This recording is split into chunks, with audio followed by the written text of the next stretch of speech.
여호수아 6장. 여리고 성은 이스라엘 사람들을 막으려고 굳게 닫혀 있었다. 드나드는 사람이 아무도 없었다. 주께서 여호수아에게 말씀하셨다. 보라, 내가 여리고를 내 손에 넘겨주리라. 여리고 왕과 그 군사들도 너에게 모두 넘겨줄 것이다. 무장한 이스라엘 용사들을 모두 동원하여 여리고 성 주위를 한 바퀴씩 행진하게 하여라. 엿새 동안 똑같이 그렇게 하여라. 언약궤 앞에는 7 제사장들에게 양의 뿔로 만든 나팔을 들고 행진하도록 하여라.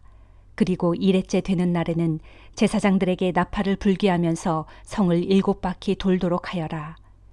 나팔을 한번 길게 불면 모든 백성들로 하여금 함성을 지르게 하여라. 그러면 성벽이 무너질 것이고 그때 모두 일어나 돌격하도록 하여라.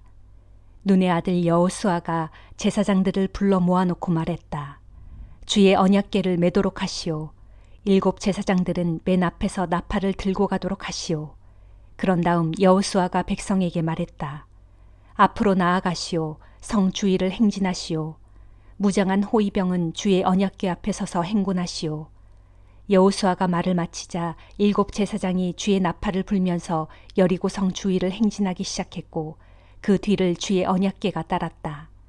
무장한 호위병들은 나팔을 부는 제사장들보다 앞서갔고 언약궤 뒤에는 후방 수비대가 따라갔다. 행군하는 동안 계속하여 나팔 소리가 울려 퍼졌다. 여호수아가 또 백성들에게 명령을 내렸다. 함성을 지르지 마시오. 목소리를 높이지도 마시오. 내가 함성을 지르라고 할 때까지는 한마디도 하지 마시오. 내가 함성을 지르라고 하면 그때 일제히 함성을 지르도록 하시오. 이처럼 여호수아는 그날에 주의 언약궤를 메고 성을 한 바퀴 돌게 하였다. 그런 다음 백성들은 진영으로 돌아가 그날 밤을 그곳에서 보냈다. 이튿날 아침 여호수아는 일찍 일어났고 제사장들은 주의 언약궤를 맸다. 7 제사장은 주의 언약궤 앞에서 각자 나팔을 불면서 행진했고 그들 앞에는 무장한 용사들이 호위를 하면서 나아갔다. 주의 언약궤 뒤로는 후방 수비대가 따라갔다. 행군하는 내내 나팔 소리가 울려 퍼졌다. 이렇게 둘째 날에도 그들은 성을 한 바퀴 행군한 다음 진영으로 돌아왔다. 그들은 엿새 동안 똑같이 이렇게 했다. 1회째 되는 날 그들은 동이틀 무렵 자리에서 일어나 예전과 마찬가지로 성 주위를 돌았다. 특별히 그날만은 7바퀴를 돌았다. 7번째 바퀴를 돌 때 제사장들이 나팔을 부는 가운데 여호수아가 백성들에게 명령을 내렸다. 모두 함성을 지르시오. 오늘은 주께서 여러분에게 이 성을 주신 날이오. 이 성과 이 성 안에 있는 모든 것들이 주께 다 바쳐질 것이오. 다만 기생 라합과 그녀의 집안에 있는 사람들은 모두 살려주시오. 그 여인은 우리가 보낸 정탐꾼들을 숨겨주었소. 주께 바쳐진 것들 중 어느 것 하나라도 손을 댔다가는 멸망을 면치 못할 것이니 절대로 손을 대지 않도록 하시오. 그것들 중 어떤 것이라도 몰래 갖게 되면 이스라엘 진영 전체가 파멸을 당할 수 있으니 절대로 문제를 일으킬 생각은 하지 마시오. 은과 금, 청동이나 철로 만들어진 그릇은 주께 바쳐질 성스러운 것이므로 주의 창고에 보관하도록 하시오. 마침내 제사장들이 뿌하고 나팔을 불자 이스라엘 백성들이 일제히 와하고 함성을 질렀다. 사람들이 큰 소리로 함성을 외치자 성벽이 와르르 무너져 내렸다. 이스라엘 사람들은 모두가 일제히 앞으로 내달려가서 그 성을 차지했다. 그 성 안에 있는 남자들과 여자들, 젊은이와 노인, 소와 양과 나귀 등 살아있는 모든 것들을 칼로 쳐 죽여서 주께 제물로 바쳤다. 여호수아는 그 땅을 정탐하러 갔던 2 사람에게 말했다. 그 기생의 집으로 가서 여러분이 맹세한 대로 그 여인과 그 집안에 속한 모든 사람들을 다 데리고 나오도록 하시오. 정탐하러 갔던 2 젊은이는 라합의 집으로 가서 그녀와 그녀의 부모 형제들은 물론 그녀의 집안에 딸린 식솔들을 모두 데리고 나왔다. 그들은 그녀의 식구들을 모두 데리고 나와서 이스라엘 진영의 바깥에 있는 한 장소에 머물게 했다. 이스라엘 사람들은 그 성읍과 그 안에 있는 것들을 모두 불에 태웠다. 그러나 은과 금, 청동과 철로 만든 그릇은 주의 집 창고에 넣어두었다. 여호수아는 기생 라합과 그녀의 가족과 그 집에 딸린 식소를 모두 살려주었다. 여호수아가 정탐꾼으로 여리고 성에 보냈던 사람들을 그녀가 숨겨주었기 때문이다. 그녀는 오늘날까지도 이스라엘 사람들 속에 섞여 살고 있다. 여호수아가 이렇게 맹세하였다. 누구든지 이 여리고성을 재건하겠다고 나서는 자는 주께 저주를 받을 것이다. 이 성의 기초를 놓는 자는 맏아들을 잃을 것이고 성문을 세우는 자는 막내 아들을 잃을 것이다. 주께서 여호수아와 함께하였으므로 그의 명성이 온 세상에 자자했다. 시편 135장.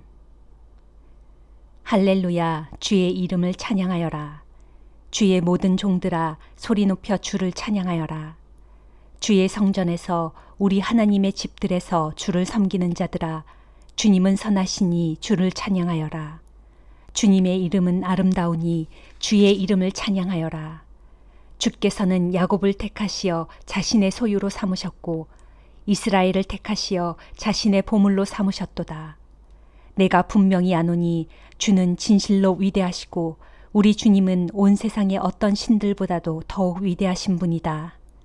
주께서는 뜻하시고 기뻐하시는 일은 무엇이든 다 이루시는도다. 하늘에서도 땅에서도 바다에서도 깊은 물속에서도 어디에서나 언제든지 원하시는 일이라면 다 이루시는도다. 주께서는 땅끝에서 안개를 일으키시고 비를 내리기 위하여 번개를 보내시며 하늘 창고에서 바람을 이끌어내시는 분이다. 또 주께서는 옛적에 이집트에서 사람이든 짐승이든 가리지 않고 처음 태어난 맏아들을 모두 죽이셨도다. 너 이집트야, 그때에 주께서 너희 한가운데에서 기적을 일으키시고 놀라운 일을 행하셔서 파라오와 그의 모든 신하들을 벌하시지 않았느냐. 또 주께서는 이스라엘을 위해 문 나라들을 치시고 힘센 왕들을 죽이셨으니 아모리 왕 시온, 바산 왕 옥, 그리고 가나안 땅의 모든 왕들을 다 쳐서 죽이셨도다. 그런 뒤에 주께서는 그 땅을 이스라엘에게 주셨으니 곧 자기 백성인 이스라엘에게 유산으로 주셨도다. 오 주여, 주님의 이름은 영원토록 빛날 것입니다. 오 주여, 주님에 대한 기억은 대대로 영원히 이어질 것입니다. 진실로 주께서는 자기 백성을 변호해 주시고 자기 종들에게 자비를 베풀어 주시는 분입니다. 뭇 이방 나라의 사람들이 섬기는 우상들이야 고작 은이나 금에 불과할 뿐 전부 사람의 손으로 만든 것에 지나지 않으니 입이 있어도 말 한마디 하지 못하고 눈이 있어도 아무것도 보지 못하며 귀가 있어도 전혀 듣지 못하고 그 입으로 숨조차도 쉴 수 없도다. 그러므로 우상을 만든 자들도 그것과 같고 우상을 섬기는 자들도 그것과 다를 것이 무엇이랴. 오 이스라엘 집아, 주를 찬양하여라. 아론의 집아, 주를 찬양하여라. 레위 가문아, 주를 찬양하여라. 주를 경외하는 너희 모든 자들아, 주를 찬양하여라. 너희는 시온에서 곧 주님 계시는 예루살렘에서 주를 찬양하여라. 할렐루야. 시편 136장. 주께 감사하여라. 그분은 선하시고 그분의 인자하심은 영원하도다. 모든 신들의 신이신 하나님께 감사하여라. 그분의 인자하심은 영원하도다. 모든 주들의 주이신 주께 감사하여라. 그분의 인자하심은 영원하도다. 홀로 위대한 기적을 베푸신 주께 감사하여라. 그분의 인자하심은 영원하도다. 지혜로 하늘을 지으신 주께 감사하여라. 그분의 인자하심은 영원하도다. 물 위에 땅을 두루 펼쳐 놓으신 주께 감사하여라. 그분의 인자하심은 영원하도다. 큰 빛들을 지으신 주께 감사하여라. 그분의 인자하심은 영원하도다. 낮을 다스리도록 해를 지으신 주께 감사하여라. 그분의 인자하심은 영원하도다. 밤을 다스리도록 달과 별들을 지으신 주께 감사하여라. 그분의 인자하심은 영원하도다. 이집트에 처음 태어난 것들을 모두 치신 주께 감사하여라. 그분의 인자하심은 영원하도다. 이스라엘을 이집트에서 이끌어내신 주께 감사하여라. 그분의 인자하심은 영원하도다. 강한 손과 펴신 팔로 이스라엘을 이끌어내신 주께 감사하여라. 그분의 인자하심은 영원하도다. 홍해를 두 동강으로 쫙 갈라놓으신 주께 감사하여라. 그분의 인자하심은 영원하도다. 홍해 한가운데로 이스라엘을 지나가게 하신 주께 감사하여라. 그분의 인자하심은 영원하도다. 파라오와 그의 군대를 집어 홍해의 깊은 물속에 던져 넣으신 주께 감사하여라. 그분의 인자하심은 영원하도다. 자기 백성을 거친 광야에서 인도해 주신 주께 감사하여라. 그분의 인자하심은 영원하도다. 크고 강한 뭇 왕들을 물리치신 주께 감사하여라. 그분의 인자하심은 영원하도다. 힘세고 유명한 뭇 왕들을 죽이신 주께 감사하여라. 그분의 인자하심은 영원하도다. 아모리 왕 시온을 죽이신 주께 감사하여라. 그분의 인자하심은 영원하도다. 바산 왕 옥을 죽이신 주께 감사하여라. 그분의 인자하심은 영원하도다. 그 왕들이 소유했던 땅을 자기 백성에게 유산으로 물려주신 주께 감사하여라. 그분의 인자하심은 영원하도다. 진실로 그 땅을 자기 종 이스라엘에게 기업으로 주신 주께 감사하여라. 그분의 인자하심은 영원하도다. 우리가 비천한 신세가 되었을 때에도 우리를 잊지 않으시고 기억해 주신 주께 감사하여라. 그분의 인자하심은 영원하도다. 우리를 원수들의 소나기에서 건져주신 주께 감사하여라. 그분의 인자하심은 영원하도다. 육신을 가진 모든 사람들에게 날마다 먹을거리를 제공해 주시는 주께 감사하여라. 그분의 인자하심은 영원하도다. 하늘에 계신 하나님께 감사하여라. 그분의 인자하심은 영원하도다. 이사야 66장. 주께서 말씀하신다. 하늘은 나의 보좌요 땅은 나의 발판이다.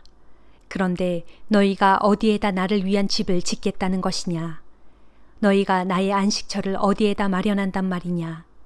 나 주가 분명히 말한다. 보라, 내가 온 세상의 모든 것들을 내 손으로 다 지었기에 이렇게 생겨나게 된 것이다. 무릇 내가 기쁘게 받는 제사는 이런 것들이다. 곧 겸손한 자들의 가난한 마음, 울며 회개하는 자들의 상한 영혼, 그리고 내 말을 두렵게 여기고 기꺼이 따르는 자의 순종, 바로 이런 것들을 내가 진정 원하고 돌아본다. 그러나 내가 싫어하는 제사는 이러하니 곧 나를 떠나 제멋대로 제 길을 쫓아 살아가는 자들과 가증한 죄악을 즐겨 행하는 자들이 드리는 제사다. 그런 자들이 내게 드리는 제사는 소를 잡아서 바쳐도 그것은 살인을 저지른 것과 다름이 없고 어린 양을 잡아서 바쳐도 그것은 개의 목을 꺾는 것과 다름이 없으며 부어드리는 예물을 바쳐도 그것은 돼지의 피를 붓는 것과 다름이 없고 내 앞에서 향을 피워도 그것은 우상을 찬양하는 것과 다름이 없다. 그러므로 나도 그들에게 내릴 혹독한 형벌을 고르고 택하여 그들이 정말로 무서워하는 재앙을 그들 위에 내릴 것이다. 그것은 내가 부르고 또 불러도 아무도 대답하는 자가 없었고 내가 경고하고 또 경고했어도 아무도 귀 기울여 듣지 않았기 때문이다. 도리어 그들은 나의 눈앞에서 악한 짓만 일삼았고 내가 싫어하는 짓만 골라서 행했다. 그러나 떨리는 마음으로 주의 말씀을 귀담아 듣는 자들아, 너희는 주의 말씀을 들어라. 너희를 미워하는 너희 형제들은 너희가 나를 찾고 내 이름을 부른다고 해서 너희를 비웃고 따돌리며 말하기를 주께 영광을 드러내 보이라고 어디 한번 부탁해 보아라. 그래서 그로 인해 너희가 기뻐하는 꼴 좀 구경하자 하고 빈정거리지만 그들이 도리어 큰 수치를 당할 것이다. 너희 주를 경외하는 자들아, 예루살렘 도성에서 울려나오는 저 우렁찬 목소리를 들어보아라. 성전에서도 그 목소리가 들리는구나. 그 목소리는 주께서 자기 대적들에게 저들의 악한 행위대로 갚아주시느라고 내는 목소리다. 보라, 장차 시온은 진통이 시작되기도 전에 이미 아이를 낳겠고 해산의 고통이 오기도 전에 벌써 아들을 낳을 것이다. 너희 가운데 누가 이런 일에 대해 들어본 적이 있느냐? 누가 이런 일을 본 적이 있느냐? 한 나라가 어찌 하루 만에 형성되겠으며 한 민족이 어찌 한순간에 생겨나겠느냐? 그러나 나의 시온은 그리 되었다. 정녕 시온은 해산에 진통이 오는 줄도 모르고 자식들을 낳았도다. 주께서 말씀하신다. 아이를 배기한 자가 바로 나인데 내가 어찌 아이를 낳게 하지 않겠느냐? 아이를 낳게 하는 자가 바로 나인데 내가 어찌 그 어머니의 태를 닫아 아이를 못 나오게 막겠느냐? 너희 예루살렘을 사랑하는 자들아, 너희는 모두 예루살렘과 함께 기뻐하라. 너희 예루살렘을 위해 통곡하던 자들아, 너희는 모두 예루살렘의 기쁨을 인하여 예루살렘과 함께 기뻐하라.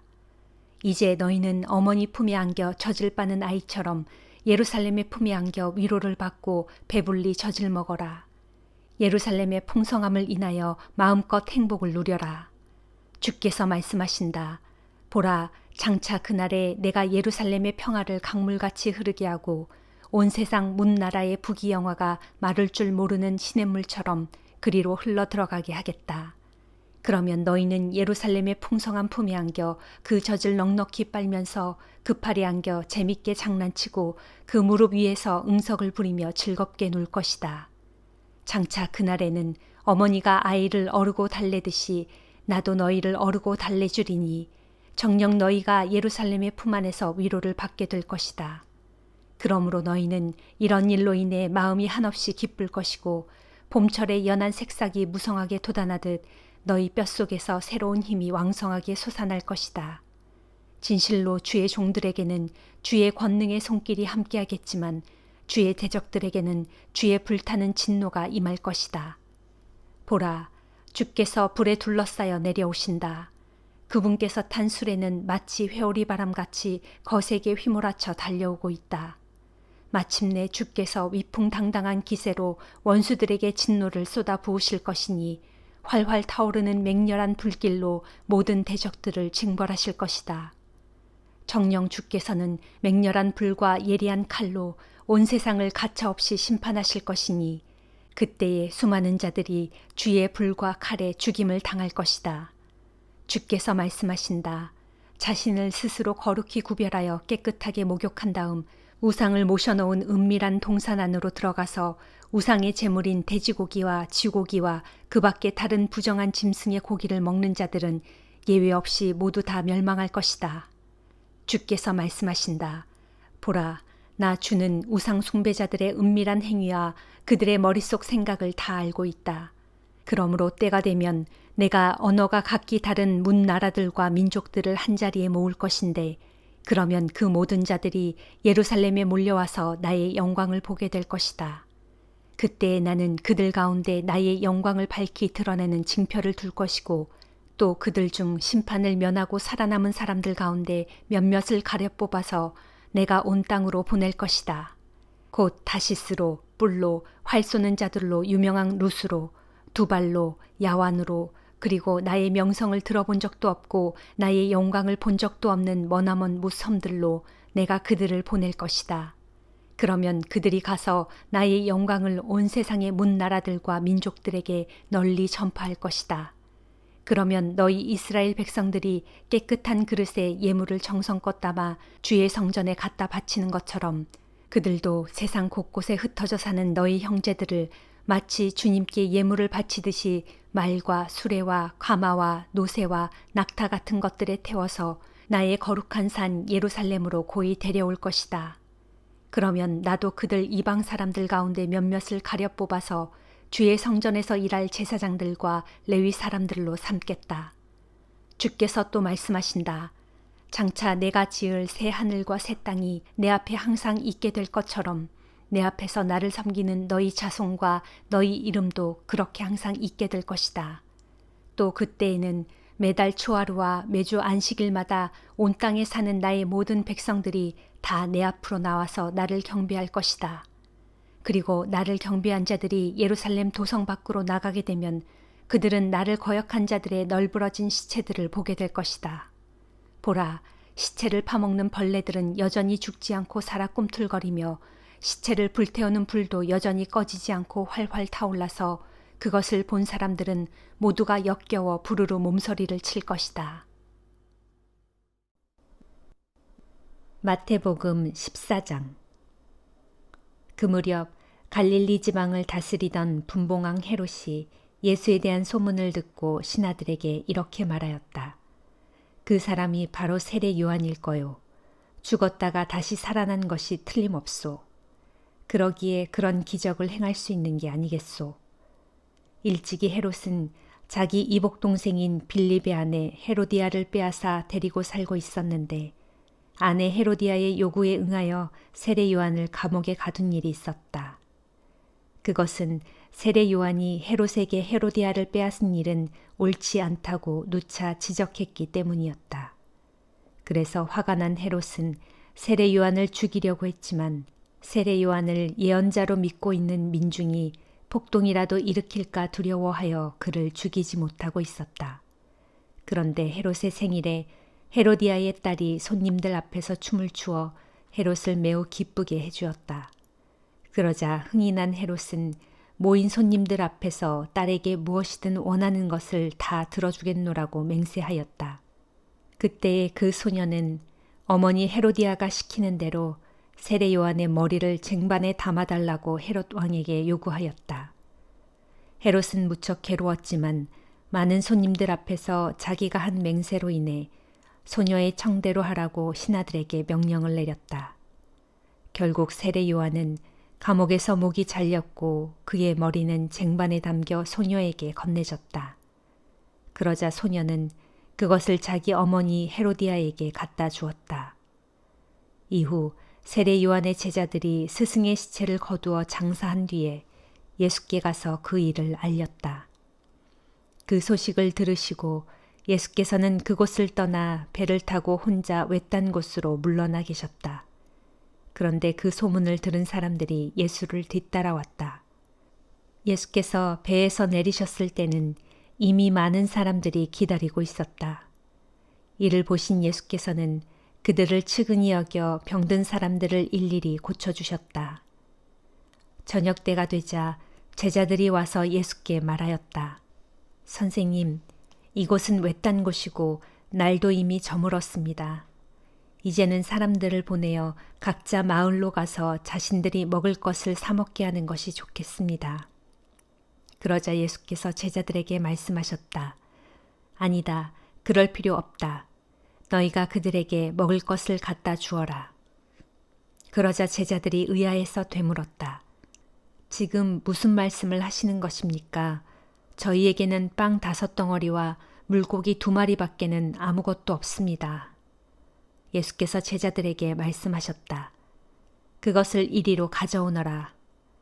그리고 예수께서는 사람들을 모두 풀밭에 앉게 하신 후 빵 5덩어리와 물고기 2마리를 손에 들고 하늘을 우러러 감사 기도를 드렸다. 그런 다음 빵을 떼어 제자들에게 주시니 제자들이 그 빵을 사람들에게 나누어 주었다. 그렇게 해서 사람들이 모두 배불리 먹었다. 그런 뒤에 남은 빵 조각을 주워 모았더니 12광주리에 가득 찼다. 먹은 사람들은 여자와 어린아이들을 빼고도 남자만 좋기 5,000명가량이나 되었다. 그 후 예수께서는 제자들을 재촉하여 배를 타고 먼저 갈릴리 호수 건너편으로 건너가게 하신 다음 사람들을 집으로 돌려보내셨다. 그러고는 기도를 드리려고 홀로 산으로 올라가셨다. 밤이 되자 물결이 사납게 일었고 제자들은 바다 위에서 큰 어려움을 겪고 있었다. 이른 새벽녘에 예수께서는 물 위를 걸어서 제자들에게 오셨다. 제자들은 예수께서 물 위를 걸어오시는 것을 보고는 겁에 질려 소리쳤다. 유령이다. 예수께서 즉시 제자들을 안심시키셨다. 나다, 두려워하지 말아라. 그러자 베드로가 예수께 말하였다. 주님, 정말 주님이시라면 저더러 물 위로 걸어오라고 하십시오. 그래, 걸어오너라. 주님이 말씀하셨다. 베드로는 배에서 내려 예수를 향해 물 위를 걸어갔다.